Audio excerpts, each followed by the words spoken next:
Well, here we are, Phoebe, back at Tresibbet, or Zibbet as we got to know it. If you look closely, you can see it's the beds of old houses and barns and things which used to be there in medieval times. It's scheduled as a monument, as a single settlement, and in fact I think it's scheduled as a village. Once we started looking at it with the survey, we established that it was in fact these two hamlets, each of just two farmsteads, but still a hamlet. When I got here initially, it took me a while to understand what I was looking at. As soon as you start visualising things and having conversations about how people would have lived coming out of the archaeological record, it's fascinating. I'm Phoebe Herring. I'm a senior lecturer in game art at Falmouth University, and I've also done 2 of these big heritage projects now, so I'm sort of taking a step into the world of using game art techniques in heritage reconstruction. I'm Pete Herring. I'm an archaeologist, particularly interested in the medieval longhouses and the prehistoric roundhouses. It's funny that I share the same surname as Phoebe Herring because I happen to be her father. Well, I mean, I've been mostly looking at this in CG form for months, and then coming back to the site again and seeing the real place in person, it feels quite powerful. This being the spring, which took a bit of effort to get feeling right in the model. Just dried up now as a kind of passage that goes up into the slope. Really interesting to think about how it would have been. You've got a hollowway that ran up to that hollow, that little dip. Suggests that that was their water supply, and the 2 longhouses are placed more or less equal distances on either side of it, so that spring was one of these things that was shared by both of the farmsteads in this hamlet. So here we are, Phoebe, at this funny little building that lies pretty much halfway between the 2 hamlets.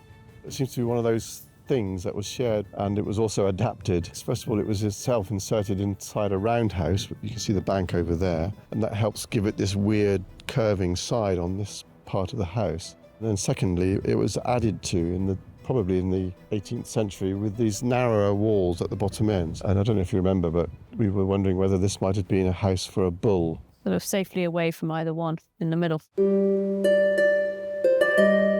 In terms of the medieval settlement, what you can see very clearly is that we've got a later house that's been placed on top of the largest of the longhouses. It would have been a tremendously impressive longhouse. It's over 20 metres long from the inner room up there through the living room, just roughly where we're standing, and right down to the cowhouse below us.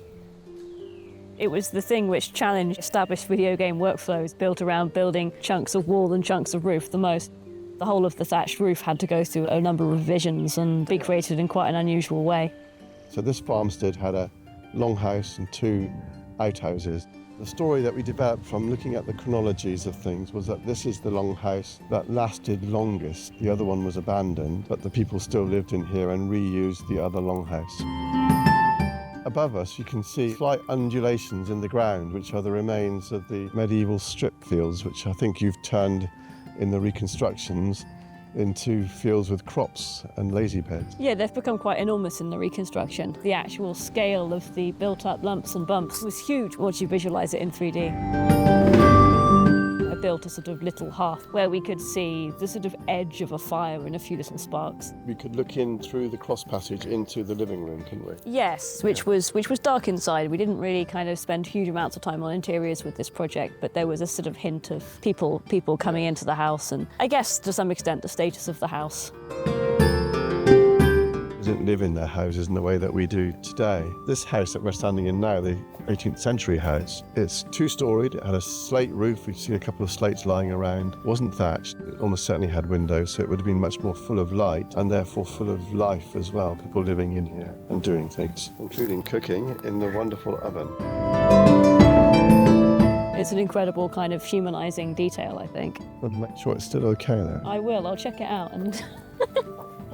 Just in case it's fallen down. Yeah, it's incredible. I think we used the maps to indicate that this was already a ruin. That oven was already exposed to the elements like it is now, nearly 200 years ago. It doesn't look big from the outside, but it's a bit like a TARDIS. Once you get into the oven, it's enormous. They probably used it to bake bread for more than their own household, maybe for the other farms in the valley.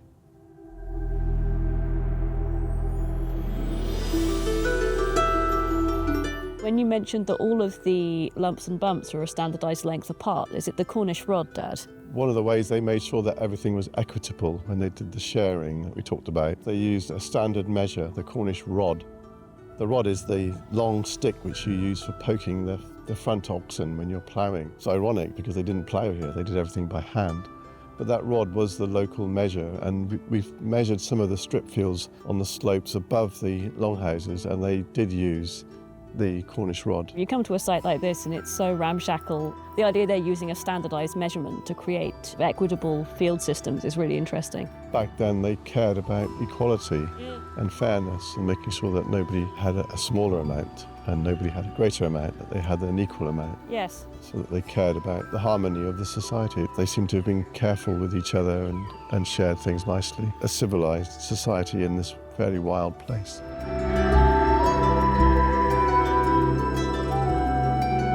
Reconstruction will always be a what if, but hopefully it's something that lets people feel like they can explore the space and see how it would have been lived in. Archaeological interpretations are always changing. In maybe 10 years' time, with new technologies. No, the holographic version. Yes, we could have a different reconstruction based on those 10 years further thinking about what things were like.